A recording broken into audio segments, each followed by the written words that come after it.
তো আজকে সকালটা শুরু হচ্ছে আমাদের স্কুলকে দিয়ে। আমাদের স্কুলে হচ্ছিল আজকে ফুড ফেস্টিভ্যাল, তো আমি ওখানে পার্টিসিপেট হয়েছিলাম। এখানে সবাই এক একটা করে বেঞ্চিতে নিজের স্টল বানিয়ে ফেলেছিল। এখানে আমি আর আমার মাও গিয়েছিল আমার সাথে আমাকে হেল্প করার জন্য। আমাদের টিমে ছিল আমি আর আমার একটা মাসি। এখানে সবাইকে আমি দেখছি সবাই নানা ধরনের খাবার দাবার রেখেছিল। এটা হচ্ছিল আমার ফ্রেন্ড। আর আমি নিয়েছিলাম পুলি পিঠে, চন্দন পিঠে আর মুগের পুলি, এই কটা ছিল। আর আমার মাসিটা নিয়েছিল ফ্রুট কেক আর গাজরের হালুয়া আর চিকেন পকোড়া। আর আমার অনেকগুলো ফ্রেন্ড ফুচকা, অনেক রকমের নানান ধরনের খাবার নিয়েছিল। আমি এদিকে ভিডিও শ্যুট করছি, এদিকে মাকে বলছি, মা বলছে তুই ভিডিও শ্যুট করবি না কাজ করবি। আমি যেন মাকে একটু পাম দিয়ে দিলাম।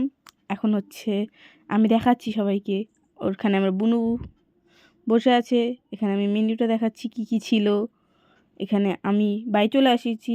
আজকের ব্লগটা এতটুকুই, দেখা হচ্ছে অন্য ব্লগে।